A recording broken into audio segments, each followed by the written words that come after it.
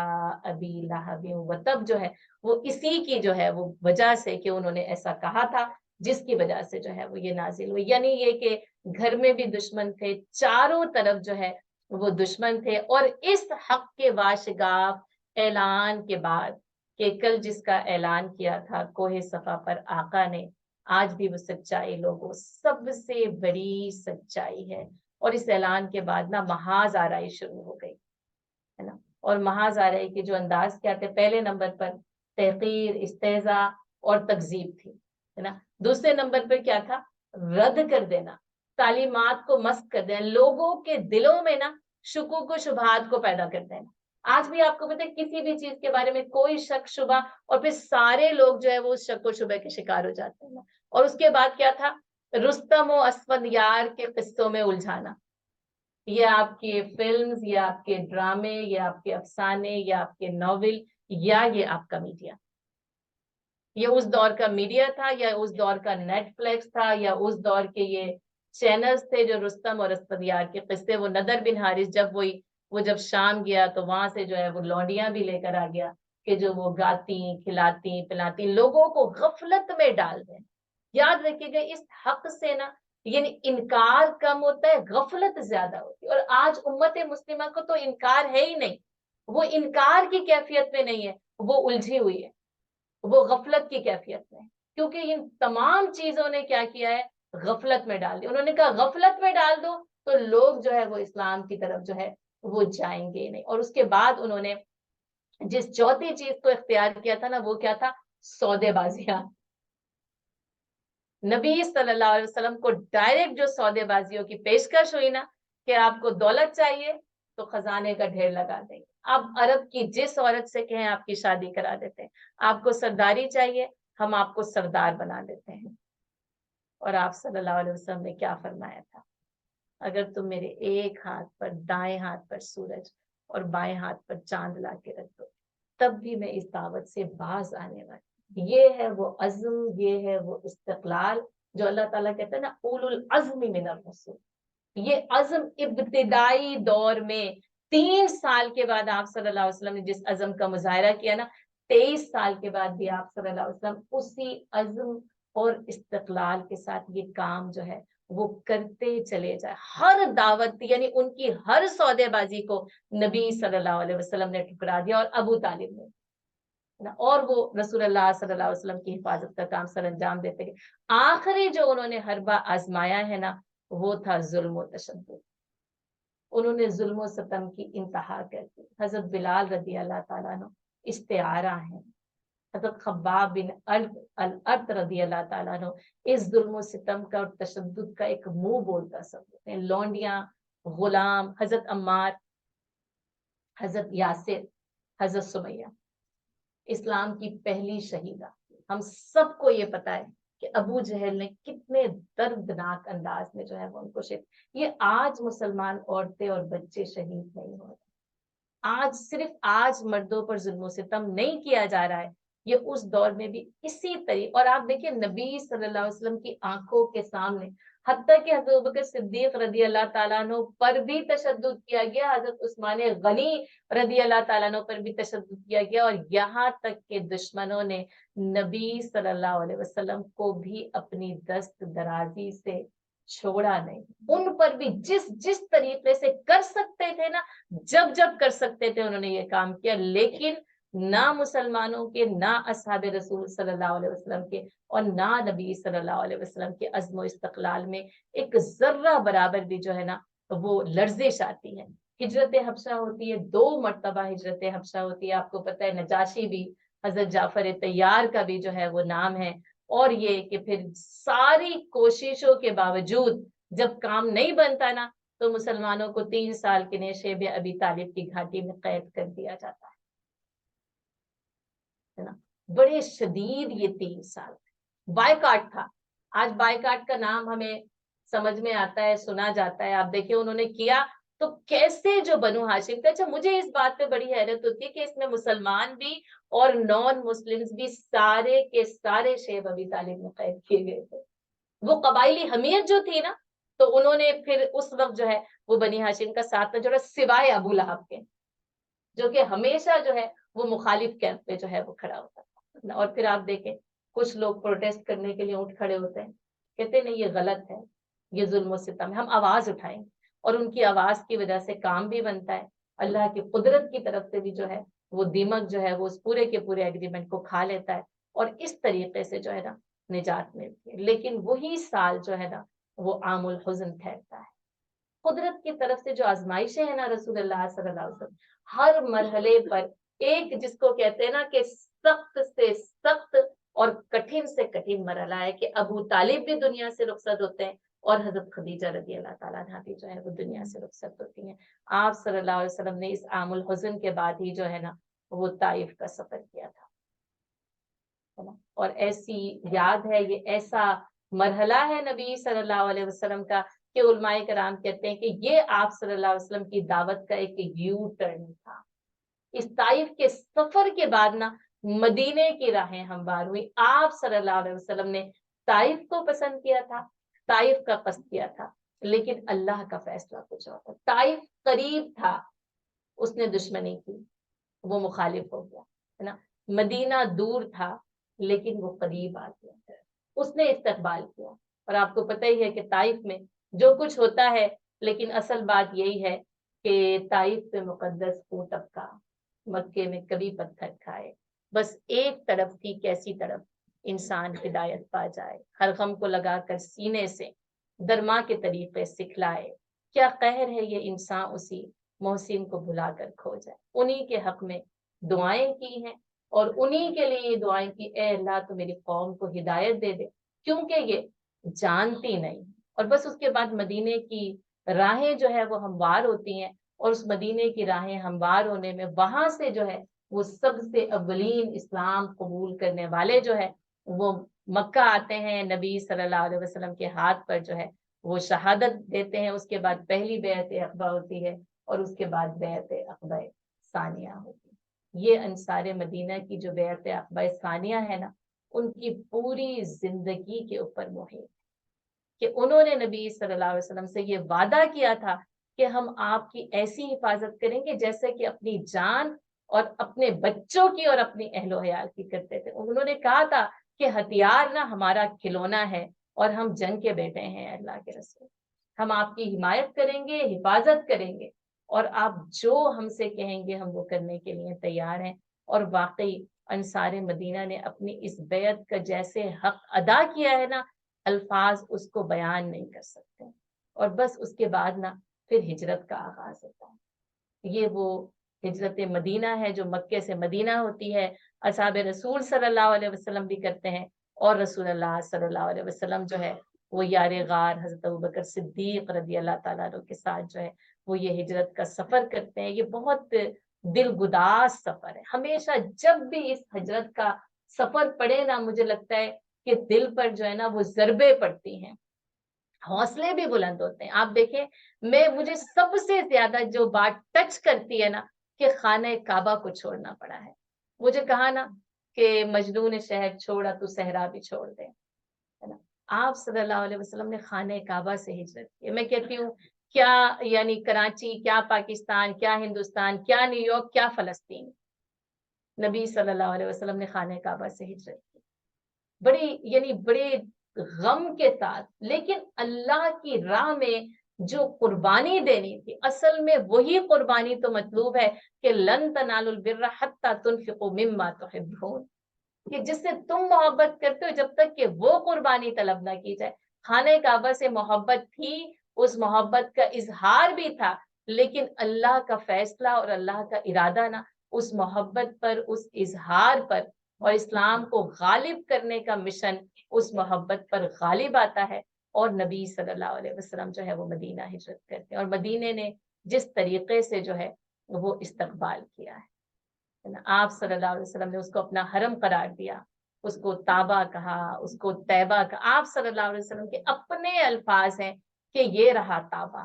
جس سے ہم محبت کرتے ہیں، جو ہم سے محبت کرتا ہے، وہ رہا احد پہاڑ جس سے ہم محبت کرتے ہیں اور جو ہم سے محبت کرتا ہے۔ اور پھر مدینے سے نا اسلام کے عروج کا،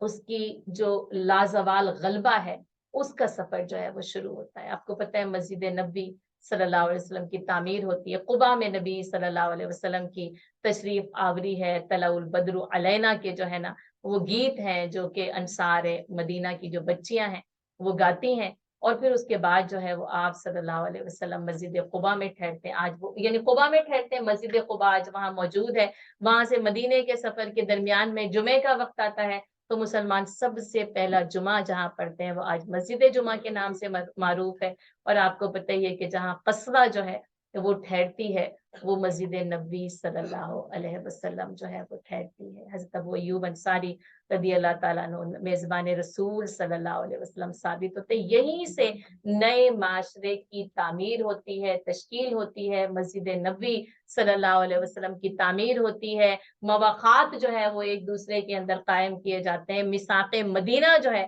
وہ یہود مدینہ کے ساتھ ہوتا ہے، اور اسی کے ساتھ ساتھ جو اندرونی طور پر مسلمان تھے ان کے ساتھ جو ہے وہ اسلامی تعاون کا جو ہے وہ عہد و پیمان ہوتا ہے۔ مدینے کے دو قبیلے اوس اور خزرج آپ کو پتہ ہی ہے، ایک ایک کر کے جو ہے وہ اسلام لاتے جاتے ہیں، اور پھر یہ سفر جو ہے وہ آگے بڑھتا چلا جاتا ہے، یہاں تک کہ نا مسلح کشاکش کا آغاز ہو جاتا ہے، اور میں اور آپ جو ہے نا وہ غزوہ بدر تک پہنچ جاتے ہیں۔ حق اور باطل کی ایسی فیصلہ کن جنگ ہے جس میں حق کو نہ فتح ملتی ہے اور باطل کو جو ہے شکست پاش ہوتی ہے۔ آپ صلی اللہ علیہ وسلم نے فرمایا تھا، اے میرے صحابہ، اس وقت تم روئے زمین پر سب سے بہتر لوگ، اہل بدر نا اس وقت روئے زمین پہ سب سے بہتر لوگ تھے۔ آپ صلی اللہ علیہ وسلم نے فرمایا کہ اے اللہ، جو کچھ میرے پاس تھا نا میں نے لا کر تیرے حوالے کر دیا، اگر تو چاہے کہ آج کے بعد اس روئے زمین پر تیری عبادت نہ کی جائے ان شیطا، اگر تو چاہے تو ان سب کو ہلاک کر دے۔ اور وہ 313 جو ہے نا وہ فتح یاب ہوتے ہیں. اور آج تک نا یعنی یہ بدر کی فتح جو ہے وہ دلوں کو ایک عزم دیتی ہے, ایک روشنی دیتی ہے, ایک ایمان کی تازگی دیتی ہے. صرف 313 جو ہے وہ 1000 کے اوپر کیسے غالب آ جاتے ہیں, اور اتنی شاندار فتح جس میں یعنی مسلمانوں کی جو شہداء کی تعداد ہے وہ تقریباً اگر دیکھیں تو بس نہ ہونے کے برابر. 70 سرداران قریش قتل کیے جاتے ہیں اور 70 ہی قید کیے جاتے ہیں. یہی غزوہ بدر ہے جس میں مال غنیمت کے احکامات آتے ہیں, جو قیدیوں کے فدیے کا معاملہ ہے وہ حل کیا جاتا ہے. اس کے بعد یہ سرایا اور غزوات کا سلسلہ چلتا چلا جاتا ہے, اور یہاں تک کہ جو ہے نا غزوہ احد پیش آتا ہے. یہ بھی صحابہ کرام کی محبت کا, ان کی جانثاری کا, ان کی جان سپاری کا ایک ایسا نمونہ عمل ہے نا کہ واقعتاً میں کہتی ہوں کہ میں اور آپ حیران ہو جاتے ہیں. بات وہی ہے کہ احساس خطا کی پلکوں سے آنسو بن کر گر جاتا ہوں, کہنے کو مسلمان میں بھی ہوں لیکن کہتے شرماتا ہوں. وہ واقعتاً مسلمان تھے اور انہوں نے مسلمان ہونے کا حق جس طریقے سے ادا کیا ہے. نبی صلی اللہ علیہ وسلم فرماتے ہیں فدا کا ابی و امی, ارمی تیر چلاؤ میرے ماں باپ تم پر فدا ہوں. آپ صلی اللہ علیہ وسلم فرماتے ہیں جو کوئی کسی زندہ شہید کو چلتے ہوئے دیکھ لے, وہ طلحہ رضی اللہ تعالیٰ عنہ کو دیکھ لے. حضرت ام عمارہ کو خاتون احد کا خطاب ملتا ہے. عورتیں کسی سے بھی پیچھے نہیں ہیں. یہ آج میں اور آپ جو نا ملبوسات و زیورات کی جنگ میں مصروف ہیں. ہم جو اپنے گھروں کو سجانے اور سنوارنے کی فکر میں نا صبح سے لے کے رات تک اتنے تھکتے ہیں نا کہ عشاء کی نماز پڑھنے کی فرصت نہیں ملتی, یا پھر پڑھتے ہیں نا تو وہ اتنا مختصر اور ایسے انداز میں پڑھتے ہیں کہ جس میں اس نماز کی نہ لذت ہوتی ہے, نہ سرور ہوتی ہے, نہ مزہ ہوتا ہے, نہ اللہ تعالیٰ کے ساتھ کوئی تعلق قائم ہوتا ہے. یہ عورتیں جو اس میدان میں ایسی جاں بازی کا کارنامہ انجام دے رہی ہیں کہ ان کو خاتون احد کا خطاب نبی صلی اللہ علیہ وسلم کی زبانی ملتا ہے.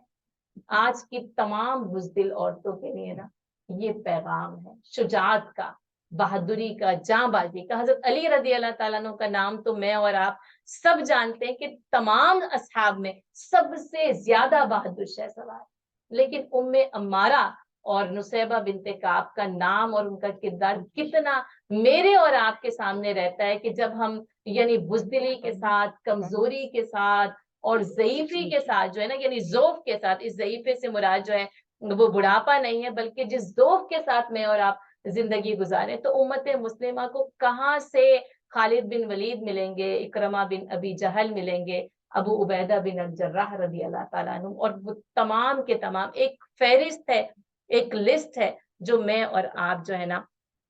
وہ لے سکتے ہیں. اور آپ دیکھیں کہ پھر ہم جو ہے وہ یعنی اگر ہم پھر جیسے غزوہ احد سے آگے بڑھتے جائیں اور پھر اسی طرح مختلف جو ہے وہ سرایا ہمارے سامنے آتے ہیں. اور لیکن جنگ احد کی ایک اور بات یہ ہے کہ مسلمانوں نے جب نبی صلی اللہ علیہ وسلم کی اطاعت میں کمی کی تو اس وقت مسلمان شکست سے دوچار ہوتے ہوتے رہ گئے. نبی صلی اللہ علیہ وسلم شدید ترین زخمی ہوئے اس غزوے میں, آپ صلی اللہ علیہ وسلم کے دندان مبارک شہید کیے گئے, ہے نا. ایسی یعنی ایسی تلوار کے وار, جبکہ چاروں طرف سے اتنا شدید ترین دفاع تھا, لیکن یہ کہ مشرکین کا حملہ اتنا بھرپور اور طاقتور تھا کہ نبی صلی اللہ علیہ وسلم زخمی ہوتے ہیں. اور وہ کیا تھا, بس مسلمانوں کی اطاعت میں براہ راست کمی نہیں تھی, صرف انہوں نے سوچا یہ کہ یہ مسلمان اس وقت ہمیں فتح مل گئی ہے, اور پھر وہی کہ وہاں پر آئی زندگی کی وہ جو ساز و سامان کی طلب ہے نا, جو مادہ پرستی ہے, کہ جب وہ مجاہدین جب میدان میں مال غنیمت لینے لگے تو جبل رومات پر تعین تیر اندازوں نے سوچا کہ ہمیں بھی نیچے اتر کر اس مال غنیمت کو حاصل کرنا چاہیے, جبکہ ان کے سپہ سالار, ان کے کمانڈر ان کو روک رہے تھے کہ نہیں, کیونکہ نبی صلی اللہ علیہ وسلم نے اتنا شدید حکم دیا تھا کہ تم اس جگہ کو نہ چھوڑ, اور بس وہ چھوڑنا تھا اور خالد بن ولید کا اس جنگی حکمت عملی سے فائدہ اٹھانا تھا کہ مسلمانوں کو شکست ہوتے ہوتے رہ گئی ہے نا. ایک غیر فیصلہ کن جنگ جو ہے وہ اس سے ہمیں یہ پتا چلتا ہے کہ وہ جاں بازی اور جاں سپاری اپنی جگہ درست، لیکن اس کے ساتھ ساتھ اگر اطاعت میں ذرہ برابر بھی کمی ہو. آج یہ امت مسلمہ کا جو انتشار ہے نا اتنا شدید ہے، اس کی وجہ کیا ہے؟ اطاعت میں کمی. اور اس اطاعت کی کمی کی وجہ سے نا نبی صلی اللہ علیہ وسلم کے رخسار مبارک سے خون کا فوارہ جو ہے وہ گرتا ہے. تو آپ سوچ لیں کہ آج نا یعنی دین اسلام نا خون خون ہے، مجروح ہے، زخمی ہے، چور چور ہے. کیونکہ ہمارے پاس جو ہے نا وہ اطاعت میں جو ہے وہ بہت زیادہ جو ہے وہ کمی پائی جاتی ہے. اس کے بعد آپ کو پتہ ہے یعنی اہل یہود کے ساتھ بھی معاملہ ہوتا ہے، غزوہ بنو قینقاع کے ذریعے بھی، غزوہ بنو قریظہ کے ذریعے بھی. غزوہ بنو مصطلق بھی نا نبی صلی اللہ علیہ وسلم کی سیرت کا ایک اہم ترین باب ہے، جس میں جنگ تو نہیں ہوتی لیکن مختلف واقعات سے نا مسلمانوں کو بہت زیادہ جو ہے وہ یعنی ان کے لیے قوانین نازل ہوتے ہیں. واقع عفق جو ہے وہ اسی موقع اتنا شدید آپ دیکھیں. ایک تو نا یعنی وہ قریش کا ظلم و ستم ہے اور وہ تلواروں کی جھنکار ہے، اور اس کے ساتھ ساتھ نا پھر یہ جو منافقین مدینہ تھے نا انہوں نے نبی صلی اللہ علیہ وسلم پر جو سب سے شدید وار کیا تھا نا وہ واقع عفق کے ذریعے کیا تھا، اور جس میں حضرت عائشہ صدیقہ رضی اللہ تعالیٰ عنہ پر تہمت لگائی جاتی ہے. قرآن جو ہے وہ ان کی برات کو ثابت کرتا ہے، اور قرآن پھر اس سلسلے میں جو ہے پوری کی پوری سورہ نور اسی واقع عفق کے پس منظر میں جو ہے نا وہ نازل ہوتی ہے، اور عائشہ رضی اللہ تعالیٰ عنہ کی برات ہوتی ہے، اور پھر اس کے ساتھ ساتھ ہی نا صلح حدیبیہ شروع ہو جاتے ہیں. آپ کو پتہ ہے یہ سفر بھی نا جو بیعت رضوان اور بیعت الشجرہ کا جس کے نتیجے میں نا پھر اللہ تعالیٰ نا سورۃ الفتح نازل کرتا ہے، انا فتحنا لک فتحا مبینا. یہ فتح مبین نا صلح حدیبیہ کے، جبکہ حضرت عمر رضی اللہ تعالیٰ عنہ کہتے ہیں ہم صلح کیوں کریں، ہم دب کر صلح کیوں کریں؟ کیا آپ اللہ کے رسول نہیں ہیں؟ کیا ہم حق پر نہیں ہیں؟ اور لیکن اس کے باوجود نا مجھے حضرت عمر رضی اللہ تعالیٰ عنہ کی اطاعت اتنی پسند ہے کہ صلح حدیبیہ کے معاہدے پر حضرت عمر رضی اللہ تعالیٰ عنہ کی سگنیچر موجود ہے، باوجود اس کے کہ وہ چاہتے نہیں تھے کہ طے کی جائے. آپ کو پتہ ہے تو عثمان رضی اللہ تعالیٰ عنہ سفیر بنا کر بھیجے جاتے ہیں، افواہ پھیل جاتی ہے شہید کر دیے گئے، اور آپ صلی اللہ علیہ وسلم تمام صحابہ کرام سے نا اس وقت پھر وہ بیعت رضواں کرتے ہیں کہ ہم ان کے خون کا جو ہے وہ انتقام لیں. اور یہاں تک کہ قریش کے ساتھ ظاہری طور پر دب کر صلح کی جاتی ہے، لیکن دراصل یہ فتح مکہ کا پیش خیمہ ثابت ہوتی ہے. اور یہ اس کے بعد جو ہے 6 ہجری سے لے کے 8 ہجری تک نا یہ 2 سال امن کے ہیں، جس میں جو ہے نا وہ قریش کی طرف سے جو صلح حدیبیہ سے پہلے غزوہ احزاب پیش آئی تھی، ٹھیک ہے، اور اس کے بعد غزوہ بنو قریظہ تھا. اور آپ صلی اللہ علیہ وسلم نے فرمایا تھا وہ 10,000 کا لشکر جو کہ مدینے پر چڑھائی کے لیے آیا تھا اور خندق کھود کر مدینے کا دفاع کیا گیا تھا. آپ صلی اللہ علیہ وسلم نے فرمایا تھا آج کے بعد قریش ہم پہ حملہ آور نہ ہوں گے بلکہ ہم ان کی طرف جو ہے وہ جائیں گے. یہ بھی یاد رکھیں یہ غزوات جو ہے وہ ڈیفینسو بھی ہیں اور اوفینسو بھی ہیں، کیونکہ بعض اوقات سمجھا جاتا ہے کہ مسلمانوں نے صرف دفاعی جنگ کی ہے، صرف دفاعی جنگ نہیں کی، جارحانہ جنگ بھی کی. اور صلح حدیبیہ میں پھر وہ جارحانہ جنگ ہوتی، روکا گیا تھا، اس کا جواب دیں گے، لیکن پھر وہ اللہ کی قدرت سے یہ معاملہ جو ہے وہ حل ہوتا ہے. اور صلح حدیبیہ کے بعد نا آپ صلی اللہ علیہ وسلم نے تمام جو چاروں طرف جتنی حکومتیں اور سرداریاں تھیں نا ان کو خطوط جو ہے وہ لکھ کر روانہ کہ ان تک جو ہے نا وہ اسلام کی دعوت پہنچے. اور ہمارے پاس آج یہ خطوط یعنی اپنے الفاظ کے ساتھ بھی اور اس کے متن کے ساتھ بھی جو ہے وہ ہمیں محفوظ مل جاتے ہیں. اور اس کے بعد آپ صلی اللہ علیہ وسلم نے خیبر کا رخ کیا ہے، خیبر کی فتح جو ہے وہ مسلمانوں کو نصیب ہوتی ہے، اور بس اس کے بعد جو ہے نا وہ فتح مکہ کا سفر ہے جس میں نبی صلی اللہ علیہ وسلم نے اوفینسو، جبکہ انہوں نے معاہدہ توڑ دیا، آپ 10,000 کے لشکر کے ساتھ غزوہ بدر 313 17 رمضان المبارک کو، پہلے رمضان المبارک کو پیش آتی ہے، اور فتح مکہ جو ہے نا وہ 8 رمضان المبارک کو جو ہے، اور وہ یوں سمجھ لیں کہ وہ 8 ہجری ہی ہے، یعنی جب 1 ہجری ہم مدینے کے پہلے سفر سے جو ہے وہ اس کو کاؤنٹ کریں پیش آتی ہے. اور آپ کو پتہ ہے فتح مکہ جو ہے دراصل اسلام کا اہل عرب کے اوپر جو ہے نا وہ غلبہ ہے،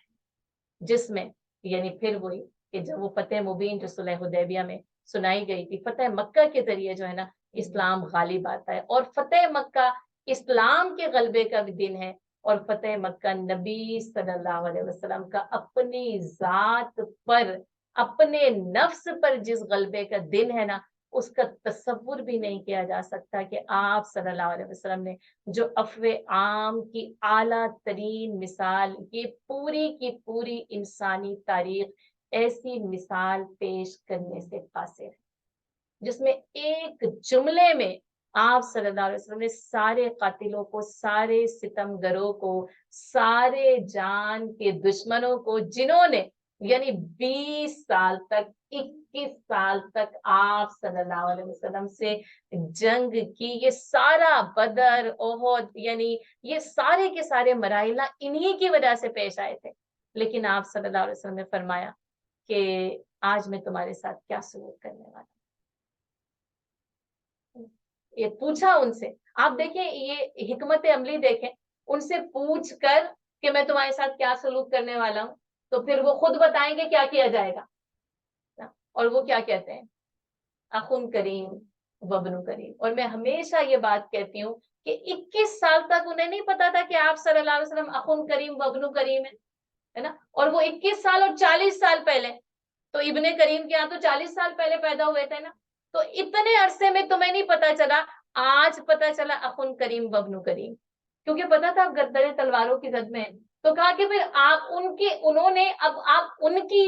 جو ہے نا وہ یعنی دماغی صلاحیت کا اندازہ لگائیں، انہوں نے نا اپنا فیصلہ خود نہیں کیا ہے نا، بلکہ نبی صلی اللہ علیہ وسلم کی قوت فیصلہ کے اوپر چڑھے، کیونکہ ان کو بھی معلوم تھا کہ یہ جو فیصلہ کریں گے نا وہ ہمارے حق میں، ہمارے اپنے حق میں ہمارے فیصلے سے زیادہ بہتر ہوگا۔ اور آپ صلی اللہ علیہ وسلم فرماتے ہیں لا تثریب علیکم اليوم، بس آج نہ تم پر کوئی مواخذہ ہی نہیں ہے، اذهبوا وانتم الطلقاء، تم چلے جاؤ، تم سب کے سب جو ہے نا وہ آزاد ہو۔ آپ نے ان کو الطلقاء طلاق سے ان کو آزاد کر، یعنی ان سارے کے سارے ستمگروں کو آزاد کر دیا، جو اس وقت بھی صحن کعبہ میں کھڑے ہو کر یہ کہہ رہے تھے کہ اچھا ہوا ہمارا باپ اس دن کے دیکھنے سے پہلے مر گیا کہ وہ اس دن حضرت بلال رضی اللہ تعالیٰ عنہ کو خانہ کعبہ کی چھت پہ کھڑے ہو کر اذان دیتے ہوئے نہیں دیکھ سکتے تھے۔ اور آپ دیکھیں اس صحن کعبہ میں جیسے حضرت بلال رضی اللہ تعالیٰ عنہ کی آواز دبائی گئی تھی نا، اللہ تعالیٰ نے ان کو خانہ کعبہ کی چھت پہ کھڑے ہو کے اذان دینے کا شرف عطا کیا۔ تو یہ ہے یعنی میرا اور آپ کا اسلام، یہ ہے میرے اور آپ کے اسلام کی دعوت، اور اس کا حسن جو انسانی مساوات کی ایسی عدیب مثال پیش کرنے سے نا پوری انسانی تاریخ جو ہے وہ قاصر ہے، اور سب کو معاف کر دیا۔ ساتھ ہی غزوہ حنین، غزوہ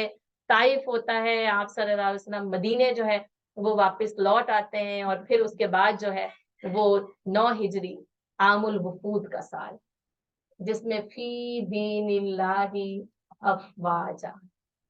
پورے دین میں لوگ فوج در فوج جو ہے وہ داخل ہوئے ہیں۔ اور یہ 9 ہجری میں حج جو ہے وہ نبی صلی اللہ علیہ وسلم نہیں کرتے، حضرت ابوبکر صدیق رضی اللہ تعالیٰ عنہ کی عمارت میں یہ حج جو ہے وہ ہوتا ہے، کیونکہ اس میں مشرکین مکہ نے بھی حج کیا اور مسلمانوں نے بھی حج کیا۔ اور آپ صلی اللہ علیہ وسلم نے 10 ہجری میں حجۃ الوداع، آخری حج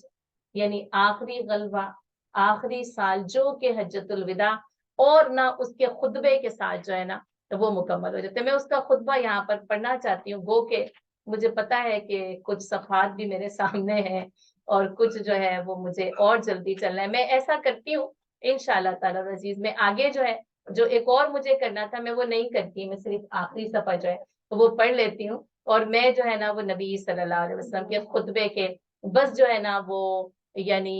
کچھ جو باتیں جو کہ ایک مین خطبہ ہے، بس میں وہ آپ کے سامنے یہاں پر پڑھنا چاہتی ہوں کہ لوگوں میری بات سن لو،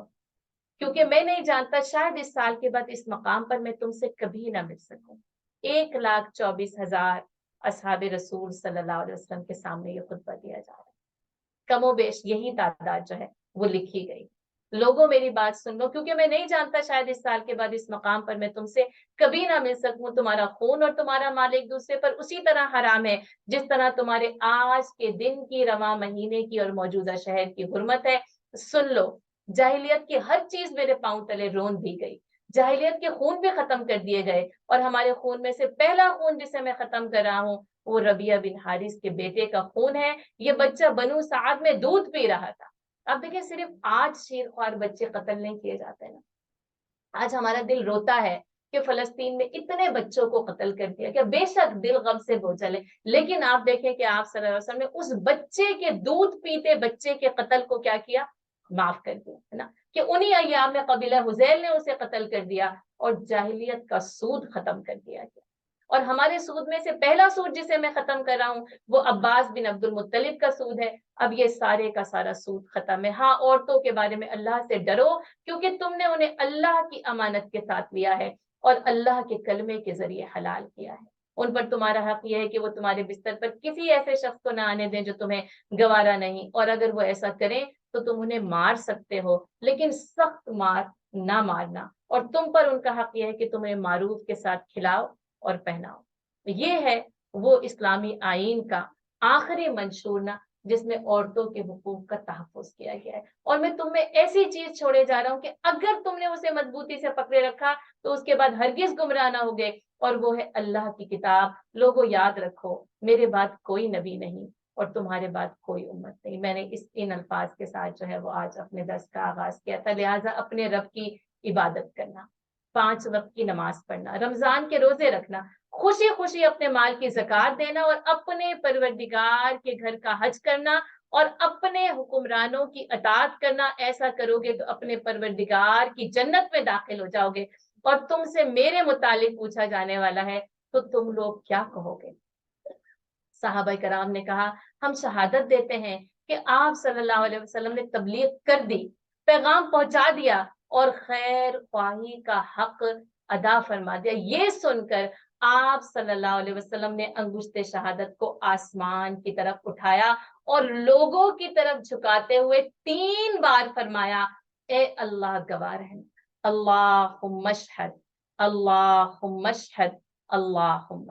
اشہد، یعنی اے اللہ تو لوگوں کی اس گواہی پر میرا گواہ ہو جا کہ ان لوگوں نے میرے سامنے ہی گواہی دے دی۔ اب آپ دیکھیں یہ یعنی سنت کا یہ ایک طریقہ ہے کہ اپنے بارے میں نا خود ہی آپ صلی اللہ علیہ وسلم نے صحابہ کرام سے گواہی لی، اور آپ دیکھیں یہ گواہی اتنی سچی گواہی ہے نا کہ آپ صلی اللہ علیہ وسلم نے حق ادا کر دیا تھا، اور تمام صحابہ کرام بیک زبان ہو کر بولے تھے کہ اے اللہ کے رسول آپ نے حق جو ہے وہ ادا کر دیا۔ اور یہ اللہ مشہد کے ساتھ، اور پھر اللہ تعالیٰ نے اس وقت یہ آیت نازل کی ہے، الیوم اکملت لکم دینکم واتممت علیکم نعمتی وردیت لکم الاسلام دینا۔ یہ اکمال کے ساتھ یہ دین دیا گیا ہے، اتمام کے ساتھ یہ دین دیا گیا ہے، اور رضائے الہی کے ساتھ بھی یہ دین دیا گیا۔ یہ دین نہ اتنا سستا نہیں ہے، سب سے زیادہ اگر کوئی چیز ہے نا تو یہ اکمال، اتمام اور رضائے الہی کے ساتھ یہ دین ہے جو میرے اور آپ کے پاس موجود ہے۔ حضرت عمر رضی اللہ تعالیٰ نے یہ آیت سنی تو رونے لگے۔ پوچھا گیا کہ آپ کیوں رو رہے ہیں؟ فرمایا اس لیے کہ کمال کے بعد تو زوال ہی، اور اس سے واپسی پر آپ صلی اللہ علیہ وسلم کا آخری سفر جو ہے وہ شروع ہوتا ہے، اور اس آخری سفر کے ساتھ جو ہے وہ اللہم الرفیق الاعلیٰ کے ساتھ جو ہے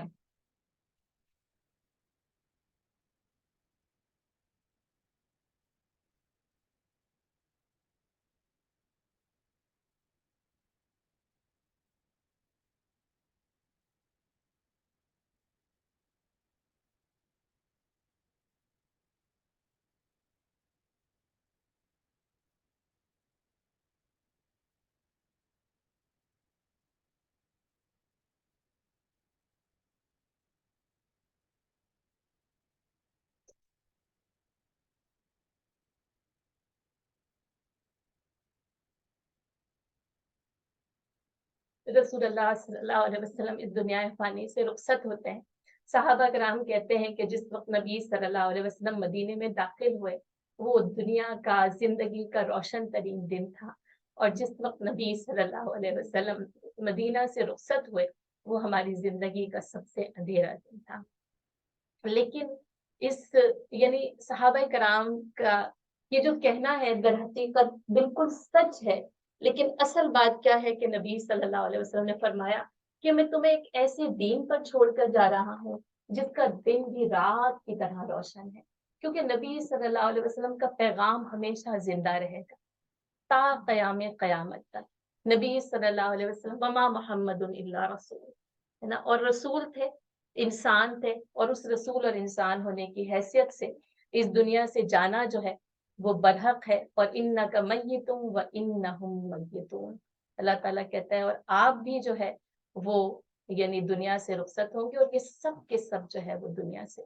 رخصت ہوں گے۔ اور آپ صلی اللہ علیہ وسلم کی رخصتی کے بعد خانہ نبوت کا باب بھی رحیق المختوم میں لکھا گیا ہے، کیونکہ آپ صلی اللہ علیہ وسلم نے صرف جہاد کی زندگی نہیں سنواری، بلکہ آپ صلی اللہ علیہ وسلم نے گھریلو زندگی کو بھی سنوارا، کیونکہ اگر گھریلو زندگی نہیں سنور سکتی تو پھر معاشرہ نہیں سنور سکتا ہے۔ اور اس میں آپ کو پتہ ہی ہے نبی صلی اللہ علیہ وسلم کی 11 ازدواج مطہرات ہیں، جن کے ساتھ یہ گھریلو زندگی مجھے اور آپ کو عورتوں کا اسوہ حسنہ ہمیں ازدواج مطہرات کی زندگی میں بہترین طریقے سے ملتا ہے۔ اور اس کے ساتھ ساتھ نبی صلی اللہ علیہ وسلم کا ان کے ساتھ سلوک ہمیں یہ بتاتا ہے کہ گھریلو زندگی کیسے ہونی چاہیے۔ اور ہر سیرہ کی کتاب میں نا نبی صلی اللہ علیہ وسلم کے اخلاق اور حلیہ مبارک سب سے پہلے باب میں لکھے ہیں، لیکن اس کتاب کی خاصیت کیا ہے، سب سے آخری باب میں لکھے ہیں۔ اور یہ نا میں نے جب علامہ شبلی نعمانی رحمۃ اللہ علیہ کی سیرت النبی پڑھی تو انہوں نے اس میں یہ طریقہ اختیار کیا۔ ایسا محسوس ہوتا ہے کہ مولانا صفی الرحمن مبارک پوری نے بھی انہی کے انداز کو جو ہے وہ اختیار کیا ہے۔ اور بات یہی ہے کہ وَأَحْسَنُ مِنْكَ لَمْ تَرَقُّ عَيْنِي وَأَجْمَلُ مِنْكَ لَمْ تَلِدِ النِّسَاء، اور کہا کہ آپ ایسے حسین تھے کہ ایسا حسین آنکھ سے دیکھا ہی نہیں، آپ ایسے جمیل تھے کہ عورتوں نے کوئی ایسا جمیل جو ہے وہ پیدا ہی نہیں کیا۔ خلقت مبرأ من کل عیب، کا اب بغیر کسی عیب کے پیدا کیا گیا، کأنک قد خلقت کما تشاء، ایسا لگتا ہے کہ آپ نے خود ہی اپنے آپ کو تخلیق کر لیا، یعنی جیسے انسان چاہتا ہے کہ اس میں یہ ساری خوبیاں موجود ہوں، اللہ تعالیٰ نے نبی صلی اللہ علیہ وسلم کو یہ ساری کی ساری جو ہے نا وہ خوبیاں دے کر بھیجا تھا۔ اور اس اخلاق و اوصاف میں سب سے پہلے جو ہے نا وہ حلیہ مبارک کو جو ہے وہ مصنف نے لکھا ہے۔ اور بات کیا ہے کہ واقعی یہ حلیہ مبارک ایسا یعنی رخ مصطفیٰ ہے وہ آئینہ کہ ایسا دوسرا کوئی آئینہ نہ ہماری بس میں خیال میں، نہ دکان آئینہ ساز میں۔ اس حلیہ مبارک میں نا ام معبد رضی اللہ تعالیٰ عنہ نے جو نبی صلی اللہ علیہ وسلم کا حلیہ مبارک بیان کیا ہے،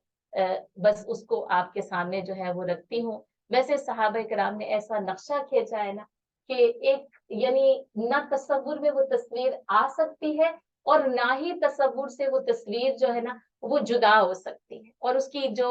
خاص باتیں تھی نا وہ کیا تھی وہ میں آپ کو انگلیوں پہ گن کے بتاتی ہوں بغیر کسی روایت کے، کہ صحابہ کرام نے فرمایا کہ آپ صلی اللہ علیہ وسلم کا چہرہ سورج سے زیادہ تابناک تھا،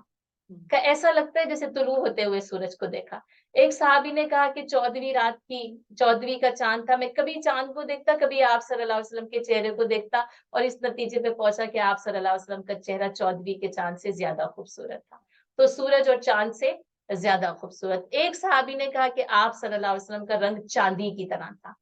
ایک صحابی نے کہا کہ آپ صلی اللہ علیہ وسلم کی رنگت سونے کی طرح تھی، یعنی سونے کی طرح دمکتا تھا اور چاندی کی طرح جو ہے نا وہ چمکتا تھا۔ ایک صحابی نے کہا کہ نبی صلی اللہ علیہ وسلم کا چہرہ ایک کھلے ہوئے پھول کی طرح تھا، اور ایک صحابی نے کہا کہ آپ صلی اللہ علیہ وسلم کا چہرہ تلوار کی طرح تھا، انہیں تلواروں سے بہت محبت تھی نا تو کہا تلوار کی طرح تھا۔ اور ایک صحابی نے کہا کہ آپ صلی اللہ علیہ وسلم کا چہرہ قرآن کے ورق کی طرح تھا، انہیں قرآن سے اتنی محبت تھی کہ وہ قرآن کا ورق انہیں دنیا کی ہر چیز سے زیادہ حسین لگتا تھا، تو کہا جیسے آپ صلی اللہ علیہ وسلم کا چہرہ جو ہے وہ قرآن کے ورق کے تھا۔ اور ام معبد نے جو حلیہ بیان کیا ہے وہ تمام صحابہ نے یعنی وہ 23 سال اور 40 سال اس سے پہلے بھی جو ان کے ساتھ رہنا ویسا حلیہ وہ بیان نہیں کر سکے۔ ادبی زبان کا شاہکار ہے، صرف یہ نبی صلی اللہ علیہ وسلم کے حلیہ مبارک بیان کرنے کی وجہ سے نہیں بلکہ عربی زبان کی ادبی کتابوں میں ایک ادبی شہپارے کی حیثیت سے یہ پڑھایا جاتا ہے۔ اگر آپ ادبی زبان کو پڑھیں تو وہ جو اردو ایڈوانس جو عربی ایڈوانس ہوتی ہے اس میں جو ہے نا وہ نبی صلی اللہ علیہ وسلم کا یہ حلیہ مبارک جو ہے وہ پڑھایا جاتا ہے۔ اور انہوں نے اس کو اس طریقے سے بیان کیا تھا کہ زہرۃ الوداع، کہ آپ صلی اللہ علیہ وسلم کا رنگ جو ہے نا وہ چمکتا تھا، آپ کا جو چہرہ تھا وہ تابناک تھا، خوبصورت ساخ تھی، نہ توندے پن کا عیب تھا، نہ گنجے پن کی خامی تھی، جمال جہاں تاب کے ساتھ ڈھلا ہوا پیکر تھا، سرمگی آنکھیں تھیں. یعنی آپ صلی اللہ علیہ وسلم کی آنکھوں کے بارے میں کہ جیسے کہ ان میں ہمیشہ سرما لگا ہوا رہتا تھا، لمبی پلکیں، بھاری آواز، لمبی گردن، سفید و سیاہ آنکھیں، سیاہ سرمگی پلکیں، باریک اور باہم ملے ہوئے ابرو، چمکدار کالے بال، خاموش ہو تو باوقار، گفتگو کریں تو پرکشش، دور سے دیکھنے میں سب سے زیادہ تابناک و پرجمال. اس کے لیے نا انہوں نے وسیم و قسیم استعمال کیا ہے، کہا وہ وسیم بھی تھے، قسیم بھی تھے، قریب میں سب سے خوبصورت اور شیریں، گفتگو میں چاشنی، بات واضح اور دو ٹوک، نہ مختصر نہ فضول انداز، ایسا کہ گویا لڑی سے موتی جھڑ رہے ہوں، درمیانہ قد، نہ چھوٹا کہ نگاہ میں نہ جچا، نہ اتنا لمبا کہ ناگوار لگے، دو شاخوں کے درمیان ایسی شاخ کی طرح ہیں جو سب سے زیادہ تازہ و خوش منظر، رفقا آپ کے گرد حلقہ بنائے ہوئے، کچھ فرمائیں تو توجہ سے سنتے ہیں، کوئی حکم دے تو لپک کر بجا لاتے ہیں، مطاع و مکرم، نہ ترش رو اور نہ ہی لب کو. اخلاق رسول صلی اللہ علیہ وسلم کا بیان اتنا مفصلاً ہے، اور الحمدللہ میرے پاس جو ہے نا وہ میں نے اسی کتاب میں سے کمال نفس اور مکارم اخلاق میں کہ نبی صلی اللہ علیہ وسلم جو ہے جمال خلق اور کمال خلق دونوں سے متصف کیے گئے. تو میرا ارادہ ہے، میری تیاری ہے کہ میں یہ 40 نکات آپ کے سامنے بیان کروں، لیکن میں صفحات کو پلٹ رہی ہوں، ٹھیک ہے، کیونکہ یہ 40 نکات ویسے اچھا. اس میں پلٹنے سے ایک بہت اچھی بات یہ ہے کہ الحمدللہ میرے دائیں طرف جو ہے نا یہ سیلڈن کلاس کی رحیق المختوم کی کلاس بیٹھی ہوئی ہے، جو ماشاءاللہ سے آج جو ہے وہ اس یوم تکمیل کو آپ کے سامنے جو ہے وہ سیلیبریٹ کریں. میرے سامنے ہمارے مہمانان گرامی ہیں، اور میرے بائیں طرف جو ہے نا جو لوگ بیٹھے ہوئے ہیں، یہ الحمدللہ میں یعنی کیا کہوں، اور میں اپنے رب کا کیسے شکر ادا کروں، اور کیفا یکون لک الحمد، اور اللہ کا شکر ادا کیسے ہو سکتا ہے. اور نہ بات یہی ہے کہ نگاہ یار جسے آشنائے راست کرے، وہ اپنی خوبی قسمت پہ کیوں نہ ناز کرے. لا فقرہ، یہ فخر کے لیے نہیں اور ناز کے لیے نہیں. اچھا، اب آپ کا اس نومبر میں آج کے دن جو ہے وہ ہمارا رحیق المختوم کا یوم تکمیل.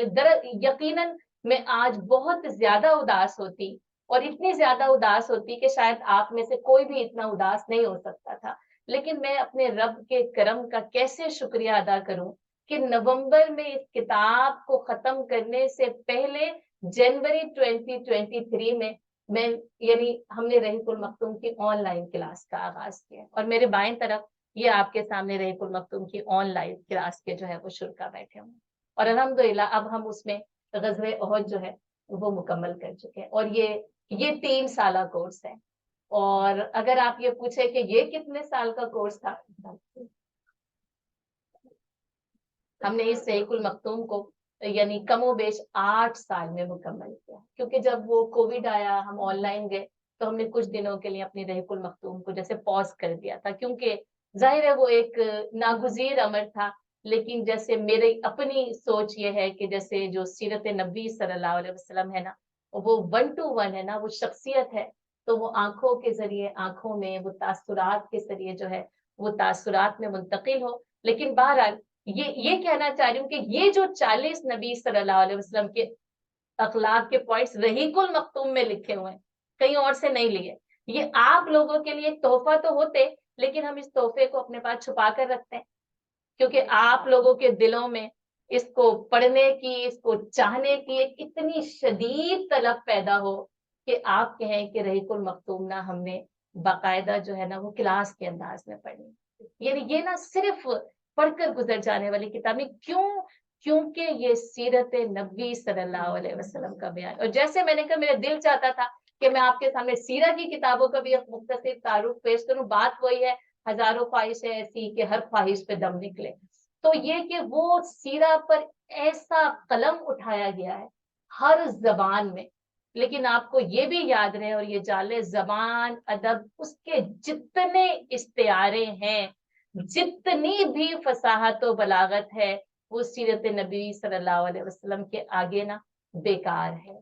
ماند ہے۔ زبان کی جتنی چمک دمک اور حسن ہے نا، صرف اس ذات کے اخلاق کو بیان کرنے کے لیے وہ ناکافی ہو جاتی۔ گو کہ یعنی سیرہ نگاروں نے قلم اٹھایا کیونکہ یہ ضروری ہے کہ قلم اٹھایا جائے اور اس سیرہ کو میرے اور آپ کے سامنے پیش کیا جائے، لیکن ہر مصنف نے مختلف انداز سے اس سیرہ کو بیان کیا۔ تو صرف یہ ایک کتاب نہیں ہے، ہزاروں کتابیں۔ ایک تو صرف یہ کہ آپ پڑھ لیں،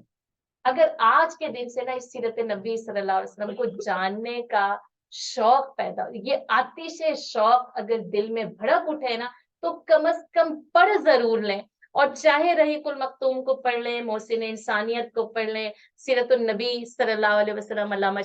شبلی نعمانی رحمۃ اللہ علیہ کو پڑھ لیں، حقوق رحمت للعالمین کو پڑھ لیں، یا کوئی سی بھی کتاب سیرہ کی جو زیادہ یعنی مستند ہو، اس کو سیرہ ابن اسحاق کو پڑھ لیں، سیرہ ابن ہشام کو پڑھ لیں، اور اس رحیق المختوم کے بعد بھی ان تمام لوگوں کے لیے سفر کرنا یعنی یہ ایک آغاز ہے۔ جیسے وہ جو ساحل سے سمندر کا نظارہ ہوتا ہے نا، یہ ساحل سے سمندر کا نظارہ ہے کہ ہم سیرت نبی صلی اللہ علیہ وسلم کو باقاعدہ طور پر پڑھے، سیکھے، سمجھے، کیونکہ تمام افعال میں، تمام اعمال میں، تمام احوال میں آپ صلی اللہ علیہ وسلم کی اقتدا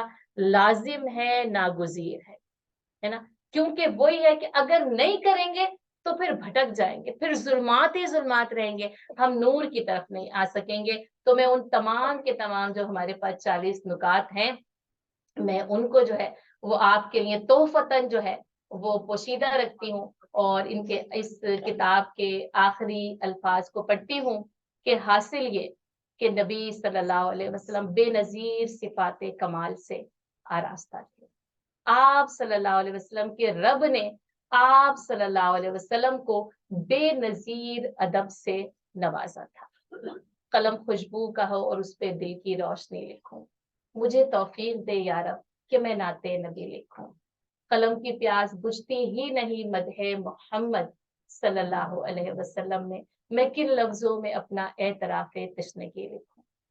حتیٰ کہ اس نے خود آپ صلی اللہ علیہ وسلم کی تعریف میں فرمایا وَإِنَّكَ لَعَلَىٰ خُلُقٍ عَظِيمٍ، یقیناً آپ عظیم اخلاق پر۔ یہی عظیم اخلاق تھے جس کی وجہ سے نا اذا جاء نصر اللہ والفتح،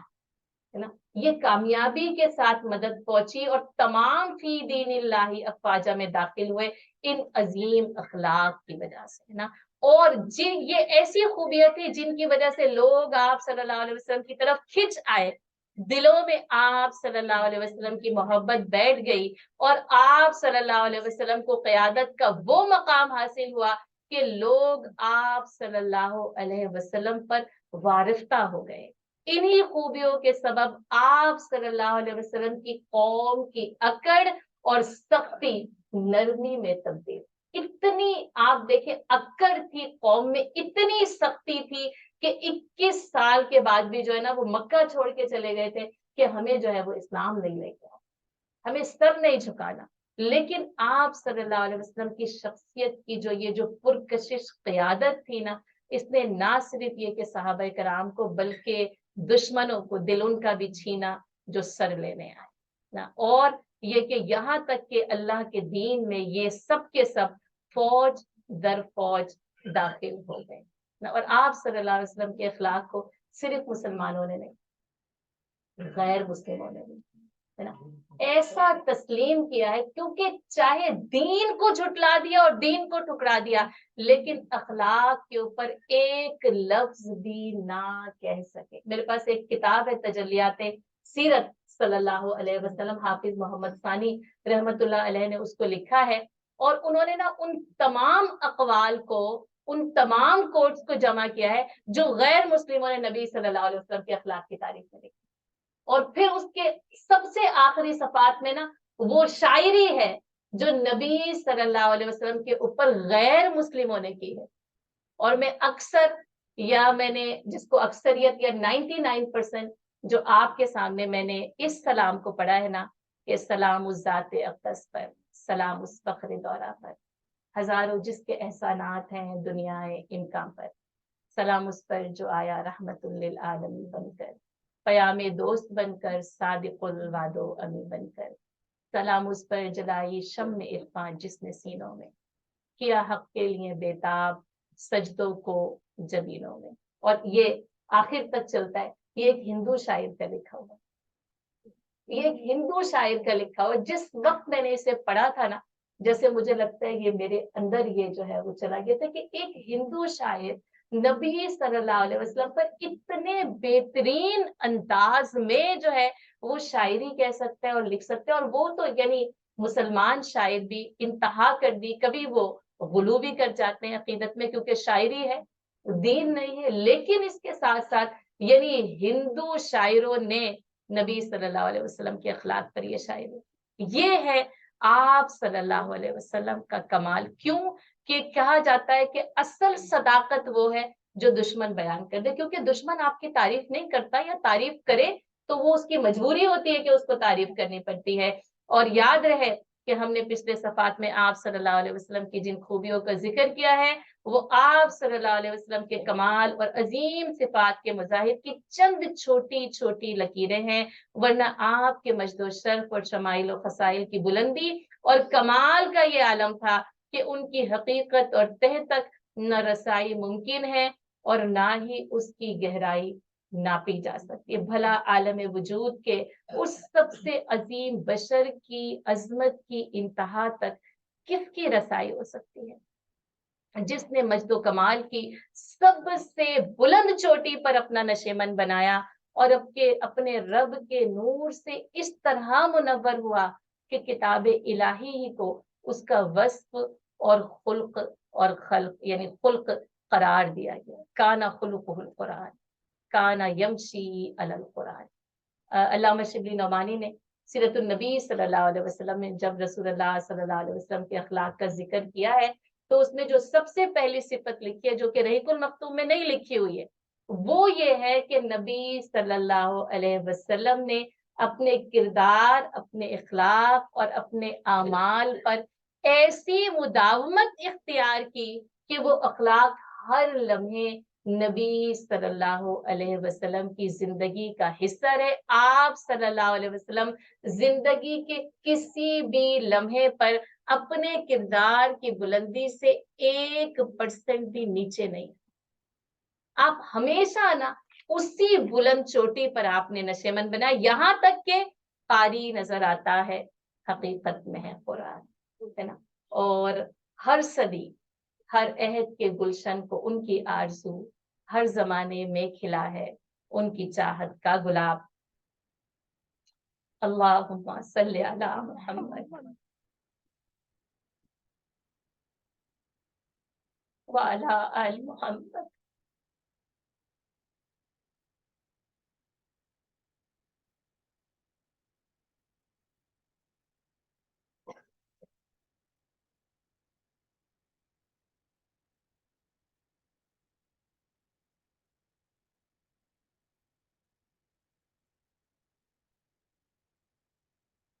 کما صلیت علی ابراہیم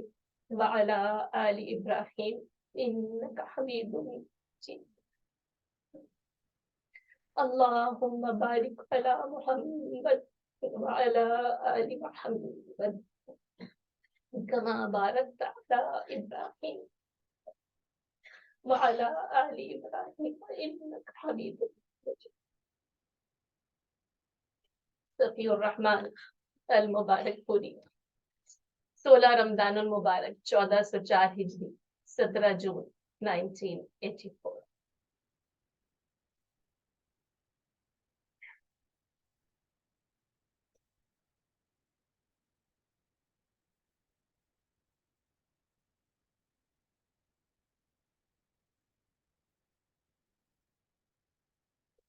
اللہ تعالیٰ مجھے اور آپ کو نبی صلی اللہ علیہ وسلم کی سیرت پر عمل کرنے والا بنائے، اتباع کرنے والا بنائے، اطاعت کرنے والا بنائے. اللہ تعالیٰ مجھے اور آپ کو نبی صلی اللہ علیہ وسلم کی محبت کا، آپ صلی اللہ علیہ وسلم سے تعلق کا ایسا ذوق اور شوق دے کہ ہماری زندگی کا کوئی لمحہ نبی صلی اللہ علیہ وسلم کی زندگی پر عمل کے بغیر آگے نہ بڑھ سکے. وما علینا الا البلاغ.